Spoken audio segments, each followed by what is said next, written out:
Você já deve ter se perguntado como é possível os filhos serem tão parecidos com seus pais, não é? Hoje vamos falar de um monge austríaco que se interessava muito pela natureza e que há muitos anos atrás começou a investigar como os traços eram transmitidos dos pais para os filhos.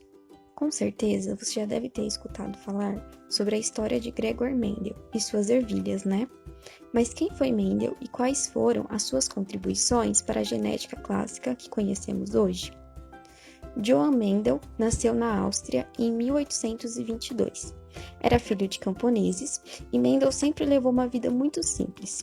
Ao completar 21 anos, foi incentivado por um professor a entrar para um mosteiro como forma de ter seus estudos custeados pela instituição. Após terminar sua faculdade, Mendel começou a dar aulas de ciências naturais e a desenvolver pesquisas.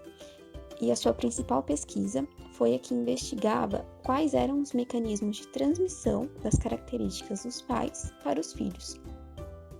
Sua pesquisa se iniciou em 1856. Como material de estudos, Mendel utilizou uma espécie de ervilha que era muito abundante no mosteiro onde ele vivia. Mas você deve estar se perguntando, o porquê da escolha das ervilhas, não é? Mendel escolheu ervilhas pelo fato de serem plantas com ciclo reprodutivo rápido e de fácil cultivo. Outro motivo da escolha das ervilhas é que a planta possuía diferentes características bem definidas e visíveis, e essas características elas eram diferentes entre uma planta de ervilha e outra. Essas características bem definidas ajudariam Mendel a visualizar melhor como esses traços se comportariam ao cruzar uma planta de ervilha com determinada característica com outra. Para iniciar seus experimentos, o monge utilizou plantas de ervilhas de linhagens puras, contendo 7 características bem definidas. Essas características eram a cor das sementes, que poderiam ser amarelas ou verdes, o aspecto das sementes, que poderiam ser lisas ou rugosas, cor das vagens, que seriam amarelas ou verdes, formato das vagens, podendo ser constrita ou infladas.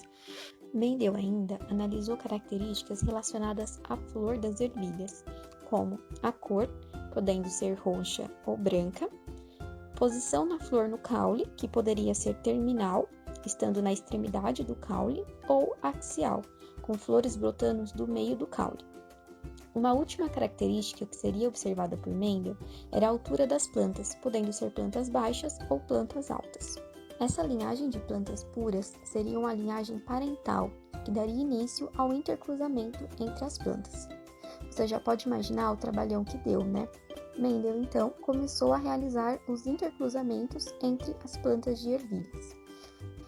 Ele realizou esses cruzamentos fertilizando uma flor de semente amarela com o pólen de sementes verdes, flores de plantas baixas com pólen de plantas altas, e assim por diante. Na primeira geração de plantas filhas, Mendel pôde observar que, com relação à cor das sementes, todas as plantas possuíam sementes amarelas, e o mesmo pôde ser observado em todas as outras 6 características observadas. Mendel decidiu, então, continuar os cruzamentos, e fecundou, então, todos os indivíduos da primeira geração entre eles, obtendo, assim, a segunda geração. Dessa vez, ao observar os resultados para a cor das sementes, pôde notar que a maioria ainda eram amarelas, porém, algumas poucas ervilhas apresentavam a coloração verde. Mas como isso era possível? Mendel observou que entre os resultados havia uma proporção semelhante, sendo essa a proporção de 3:1, ou seja, a cada 3 plantas com sementes amarelas, iriam germinar uma planta com sementes verdes. Mesmo que Mendel aumentasse o número de plantas cruzadas, a proporção era sempre 3:1. Mendel, então, decidiu testar quais ervilhas nascidas após o cruzamento da segunda geração eram puras ou impuras, sendo consideradas as ervilhas puras as plantas que só podiam dar origem a outras plantas que teriam sempre as mesmas características. Então, ele refez com elas os testes da primeira etapa de seus estudos e pôde notar que a cada 4 plantas autofecundadas, uma obtinha sementes amarelas e, portanto, eram puras. Duas não eram puras e, às vezes, podiam dar ervilhas com sementes amarelas ou ervilhas com sementes verdes. E uma planta dava origem apenas a plantas com sementes verdes. Mendel, então, estava diante de uma nova proporção, que era a proporção 1:2:1.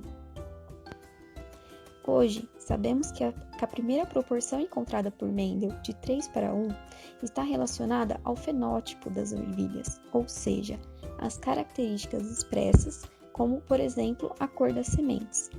Já a proporção 1:2:1 diz respeito ao genótipo dessas plantas, isto é, os fatores internos que determinam a cor das sementes.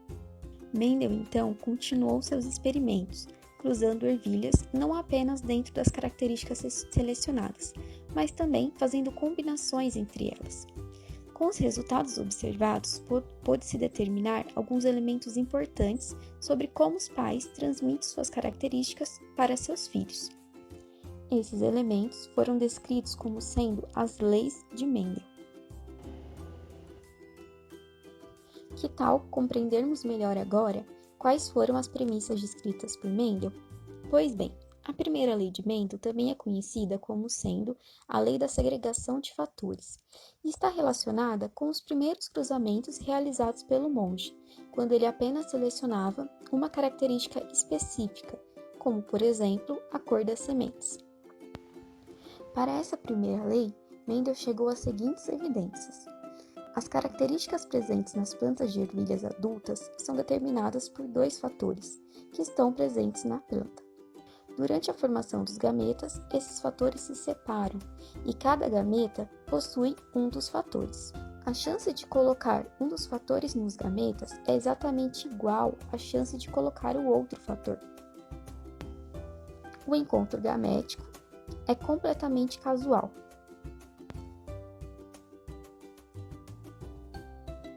Mendel, então, decidiu investigar se haveria ou não uma relação de dependência entre os fatores responsáveis por determinar essas características, caso ambos fossem transmitidos aos indivíduos da prole.